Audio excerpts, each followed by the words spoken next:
Mardigu Mowik memiliki nama lengkap yaitu Mardigu Mowik Prasantyo. Tempat tanggal lahirnya yaitu di Madiun tahun 1960-an.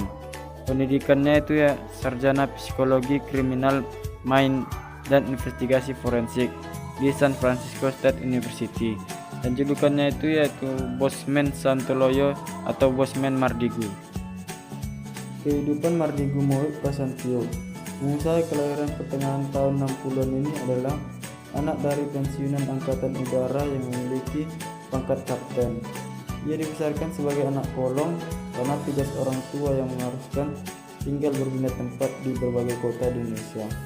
Berhitung ia pernah menetap di Balikpapan, Palembang, serta beberapa kota lain di Pulau Jawa dan Bali. Karir Mardigu Mowik Prasantyo. Berbicara tentang biodata Bosman Mardigu Mowik Prasantyo tak lengkap jika tidak membahas perjalanan karirnya. Dia adalah seorang pengusaha yang hingga kini sudah membawahi hingga total 32 perusahaan. Salah satunya di bidang minyak bumi dan gas. Perusahaannya pun sudah berskala regional hingga nasional.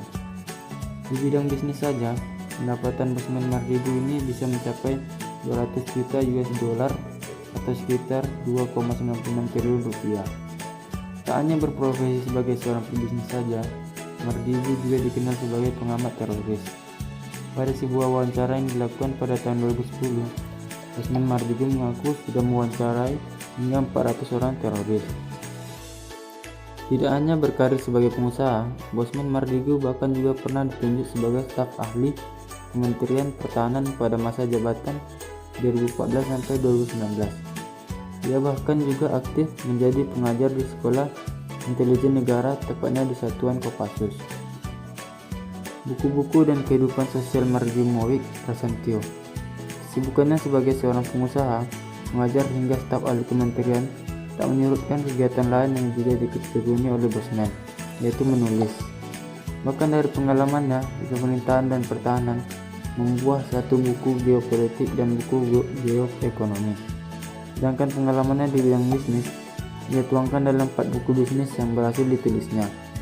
Tidak hanya karirnya saja yang gemilang dengan berbagai pencapaian, Bosman Mardigu juga aktif di bidang sosial kemanusiaan. Hal ini bisa dibuktikan dengan aktifnya Bosman menjadi seorang motivator meskipun tetap dalam ranah bisnis.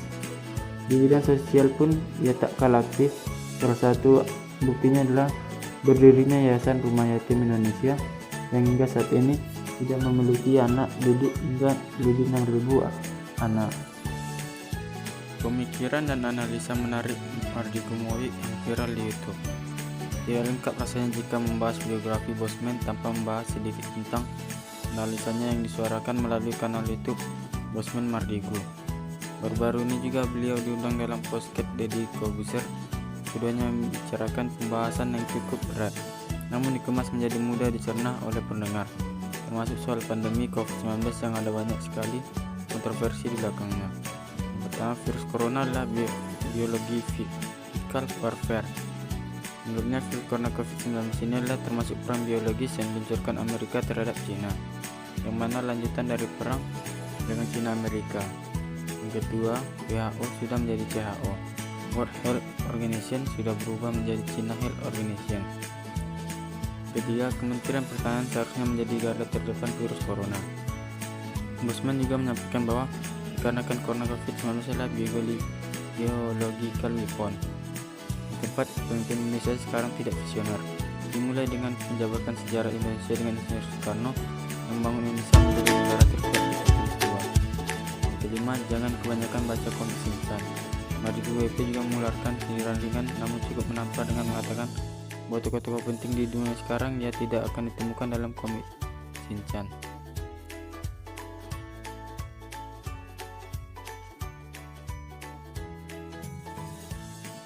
Keluarga karyawan kita. Karena memang seleksi ketat sudah saya lakukan jauh-jauh hari. Tim kita adalah tim pilihan. Kamu tahu itu ya, Mardigu. Ini adalah dialog saya dengan sang babe, bapak angkat saya berlanjut. Gak ada orang yang perilakunya buruk di perusahaan kita. Demikian dia menjelaskan cukup panjang. Sekarang saya tanya ke kamu. Begini ya, ada 4 hal dalam organisasi itu. Dan apa yang kamu harus lakukan terhadap SDM tersebut. pertanyaan pertama. Kalau ada orang attitude-nya baik dan produktivitasnya baik, kamu apakan? Saya jawab, mungkin saya promosikan, mungkin saya akan naikkan jabatan. Saya lanjut ya. Yang kedua nih, kalau attitude-nya baik tapi produktivitasnya buruk atau rendah, kamu apakan dia? Saya motivasi, saya coach, atau mutasi? Demikian saya mencoba menjawab sebisanya. Kemudian dia lanjut lagi. Sekarang bagaimana kalau attitude-nya buruk tapi produktivitasnya bagus? Kamu apakan orang itu? Saya jawab, mungkin saya training, saya kasih team building. Oke, kita lanjut lagi. Sekarang kalau ada SDM kamu yang attitude-nya buruk dan produktivitasnya negatif, akan kamu apakan dia?